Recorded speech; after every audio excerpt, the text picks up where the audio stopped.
So this time I'll be speaking about ocular graft versus host disease, which is a complication of hematopoietic stem cell transplant. I guess I'm the only external disease, so after this, everything will be retina. So hematopoietic stem cell transplant is a transplantation of multipotent hematopoietic stem cells, usually derived from the bone marrow or peripheral blood or umbilical cord. It may be autologous or allogeneic. It was first performed by Dr. Thomas of Fred Hutchinson in Seattle, and he won the Nobel Prize in 1990 for it. By last year, there were 100,000 transplants done around the world. So it's not only used for blood cancers nowadays, but also for solid tumors and even autoimmune diseases. And the usual procedure is the patients undergo conditioning therapy, meaning either radiation, chemotherapy, or a combination of the two. And then the stem cell is infused into the patient, and then GVHD prophylaxis is given. The patient is usually immunosuppressed for life. And there's increasing numbers of transplantation worldwide. This is only up to 2005, but as I mentioned before, it hit 100,000 last year. It's because of the increasing success of the procedure. So at the beginning, only about 30% survived, but nowadays, 90% survive. And so it's becoming more common because of the increasing success. And as I mentioned, the initial indications were blood cancers, but now it includes non-malignant disease and autoimmune disorders. These are the complications that patients face at the very start. Most of the deaths are from infections because they're immunosuppressed and they don't have their defenses up yet. And so, but nowadays, because of the prophylaxis, 90% survive. And once they survive, long term, the main problem becomes chronic graft versus host disease, which we're going to talk about today. So GVHD is a multi-system chronic immune and autoimmune disorder that occurs after hematopoietic stem cell transplant, which features immune dysregulation. And this is the biology. Just quickly, after radiation and with the treatment with steroids and cyclosporine, the thymus is damaged, and the T cells essentially T cells are dysregulated. So the main enemy in this disease of GVHD is the T cells. The T cells become sort of crazy and start attacking the recipient. And what happens? So different tissues get attacked by the T cells. In the eyes, you develop dry eyes. In the mouth, you have dry mouth and oral lesions. The nails and the skin become like scleroderma, thickened. You have deep sclerosis of the muscles and the fascia. And in the lungs, you develop bronchiolitis obliterans. The bronchi start to get inflamed and close down. The same thing with the liver. The bile ducts close down, and then you have severe liver disease.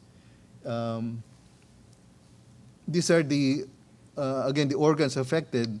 The most common is skin. Almost in some places, in some reviews, almost all get skin GVHD at some point.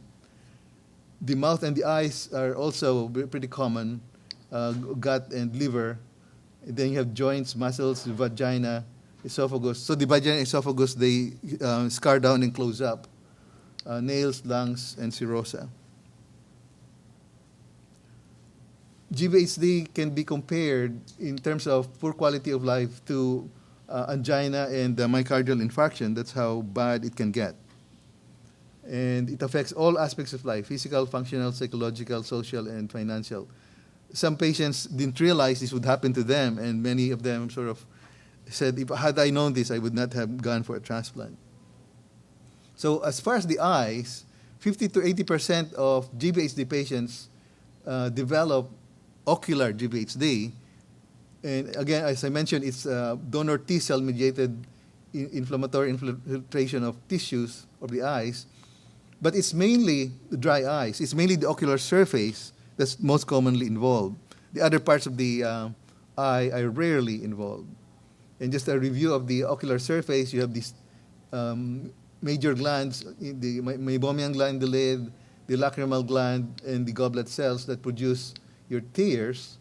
And it's important to note that the corneal epithelium and nerves are very important in the symptomatology of graft versus host. Just to show the lacrimal gland anatomy and how it can be damaged by the graft versus host disease. And this is just a picture of the meibomian glands. Very few people know about the existence of these glands until they develop a bump. But you have rows of fat-producing glands on your tarsal plate in the upper and lower lids. And this could be attacked by the T cells also. And the tear film is pretty complex. So it's not only the aqueous layer, but you have the mucus layer and the lipid layer and all kinds of proteins, salts, and gel-forming mucins. So right now, the main classification of ocular GVHD are acute, which develops in the first 100 days, and it's mainly sloughing off of the epithelium. So the corneal epithelium, the conjunctival, they slough off just like the skin with pseudomembranous conjunctivitis, whereas the chronic is more like Sjogren's syndrome, which is chronic dry eyes. And there is an overlap of the two in a few patients. So this is what acute ocular GVHD looks like. You see how the epithelium of the lid conjunctiva is peeling off, and the same thing with the corneal epithelium. So we use bandage lenses to help these patients, and antibiotics and steroid drops. Here's another example of a kid who, as you can see from the reflection, the corneal epithelium had sloughed off. That's why it's not sharp. And there is an overlap of the acute in the first 100 days versus the chronic. So what causes it? So it's mainly the T cells, but also it involves other inflammatory factors and processes. The chronic is similar to an autoimmune process with excessive fibrosis and collagen deposition.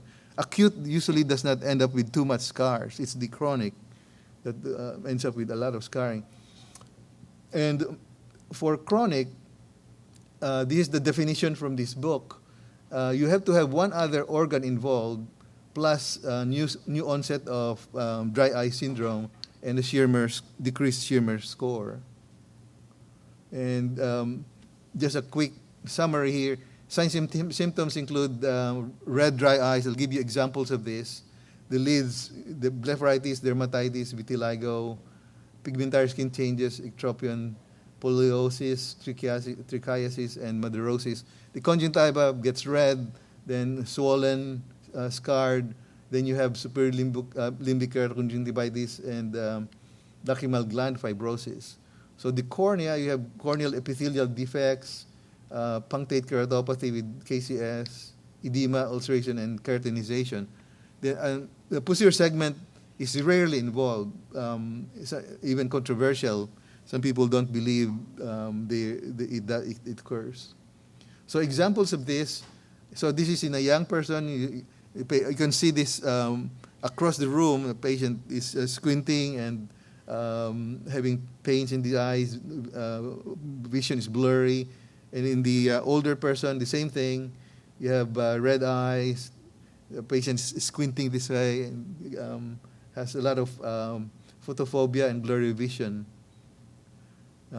Close up, you see corneal clouding, due to corneal edema and punctate keratopathy with decreased vision. And these are examples of corneal staining. This with fluorescein, and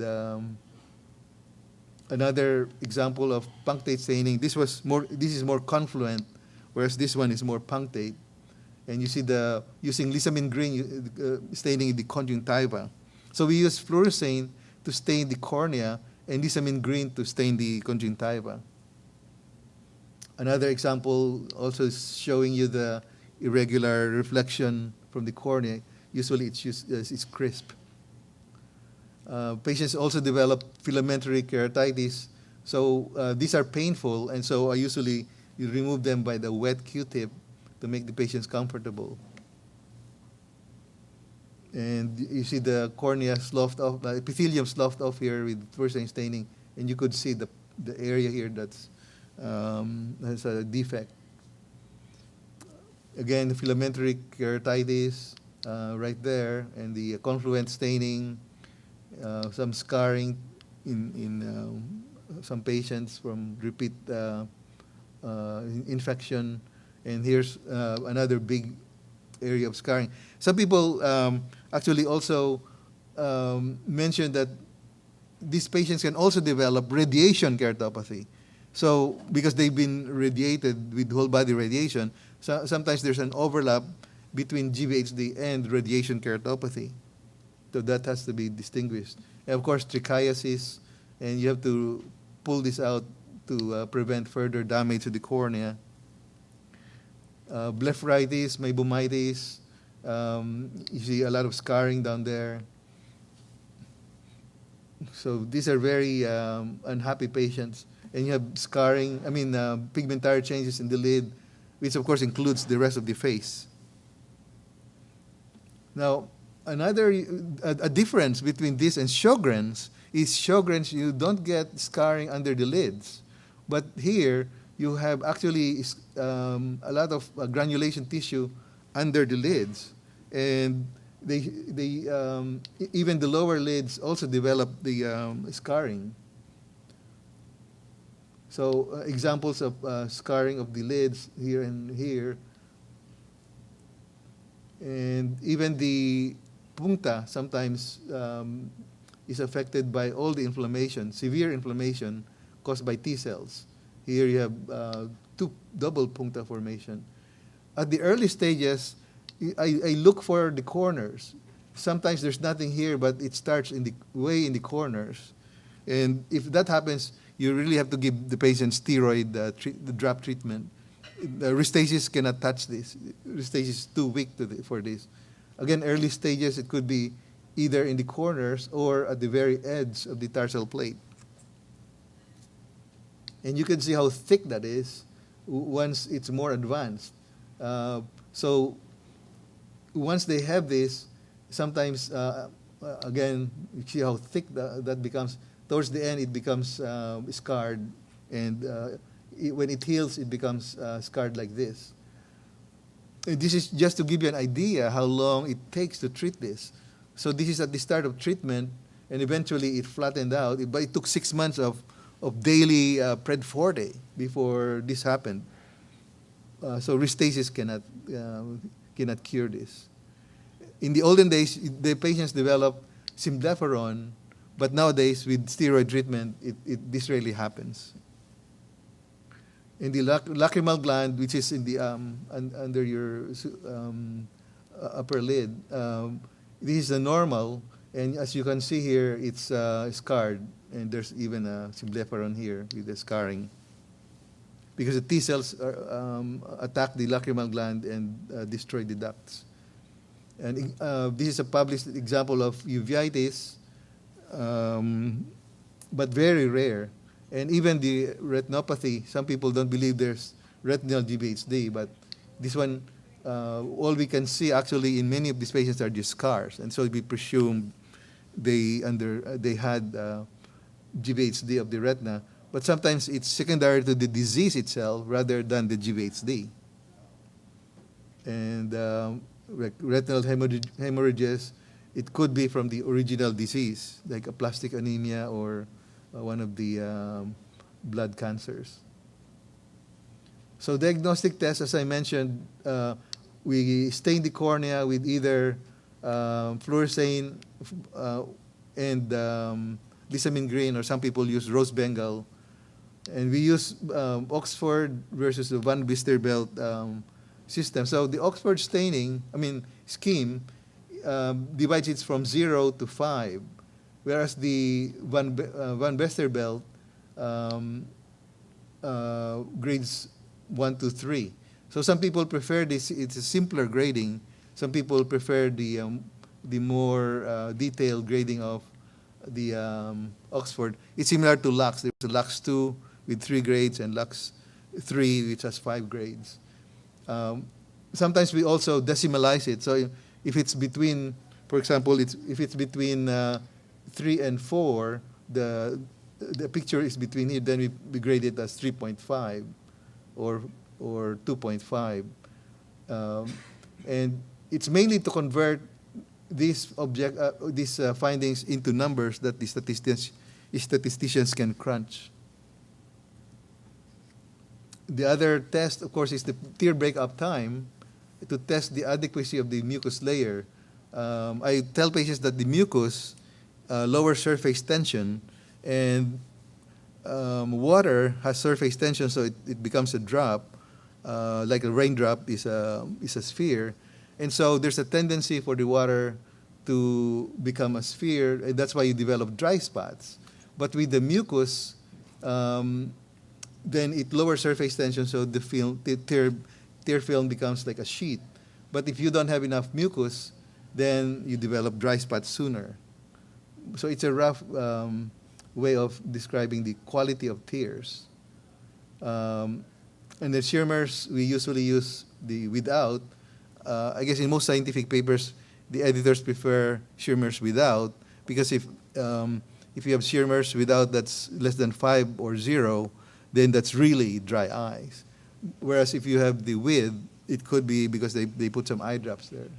So it's more reliable also when the Schirmers is less than 5, but it still can be influenced by medications like anti-allergy meds, hormonal, nutritional, or hydration status. So, but Schirmers is also usually not reversible. I've seen it reversed, but it's hard to use the Schirmers for describing improvement, because more often than not, it does not improve once scar tissue comes in.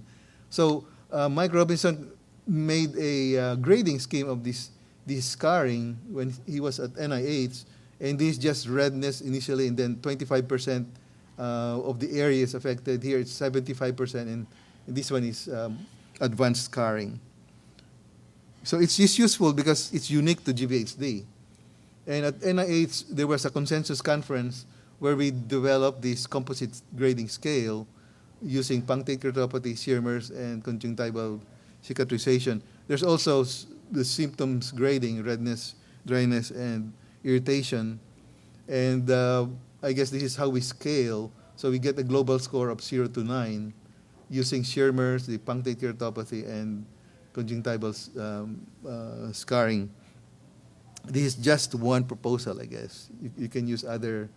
So for subjective scales, we have the one that I just described, but the NIH I-score includes not only the symptoms, but also frequency of the use of drops and visual effect or visual acuity change.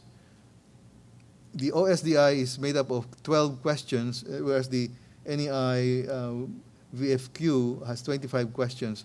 Now, the Lee symptom score is similar to the NIH I-score, but she grades it to from 0 to 4. Again, it's made up of dry eye symptoms, the frequency of use of artificial tears, and grading of the blurring of vision. So these are very useful in grading the severity of dry eyes for clinical studies. The latest entry into these grading systems is the tear lab osmolarity measurement to measure the quality of tears. So it uses a chip, and it uses measures osmolarity by measurement by electrical impedance. So the normal is usually more dilute, whereas the dry eyes have more concentrated osmolarity. So there is an overlap between the three. But if the patient is severe, there are times when we cannot even measure the osmolarity because there's no tears. So sometimes you cannot even do this and I'm just showing this list to show you there's a large number of tests that are being proposed, but they have still to be proven. So the principles of treatment, the main enemy is the T cells, so it's mainly to remove the attacking T cells. So we replace and maintain the tear film and heal the protective and protect the corneal surface. So again, the main treatment is anti-T cell treatment to get counter attack and remove the T cells, mainly steroids initially, and later on restasis. Systemic treatment is usually not that effective. So we replace tears, we use punctum plugs, occlusive eyewear, and the Boston scleral contact lens is useful as a band-aid lens. So these are the punctum plugs, and these are nice air shields with this that seal up the moisture in the eye, and you could wash them. And this is the Boston scleral contact lens. It's vaulted, so it sits on the sclera rather than on the cornea. And as you see, there's a space between it. And it's a band-aid lens, and people tell me that it changed their lives when they switched. The only problem here is it costs $10,000. And some insurance companies wouldn't pay for it. But it's very effective. So amniotic membranes are used to cover non-healing areas. These are adjunctive measures. And I just want to mention, well, this is a new treatment for the meibomian gland dysfunction, and most of you are probably familiar with. And for complications, you do cataract surgery for cataract, treat eye infections, band-aid lenses for corneal problems, and glaucoma treatment. So potential treatments, I'll show you. So at NIH, we tried this subconjunctival implant of cyclosporine, but we didn't really get too far because patients have to have surgery, but not everybody wants to have this implanted in their eyes. But in those that had it, there was some improvement. So with the implant, there was less staining, but without the implant, there was more staining. So it does not completely cure the problem. And I'm actually undertaking an autologous serum eye drops study right now. It was first proposed for ocular graft versus host by yes, Dr. Rocha is, I think, from South America, and Ogawa is from Japan. And they show that it's very useful to use a patient's serum. Okay, he's telling me I'm done. Well, I'll just summarize this then. So using autologous serum, it's a patient's own serum converted into sterile drops. Problem is it's not standardized. Some patients use 20%, some use 50%, and some people use bottled serum that are used for weeks, 1 or 2 weeks. But the problem is because the growth factors in the serum actually are very sensitive to temperature, within 12 hours, most of them, once you thaw them, are no longer useful. So FDA actually required us to use single-use droperettes, and that's what we are using for the trial. One use and we throw it away. But obviously, it's very difficult to do that commercially because it'll be quite expensive. So we're doing a 3-month crossover study. and using the endpoints that I mentioned earlier. So some of the experiences, some people who are on anticoagulants, actually we could not make the eye drops because the serum would not clot. And there are some people who are too ill to donate their blood.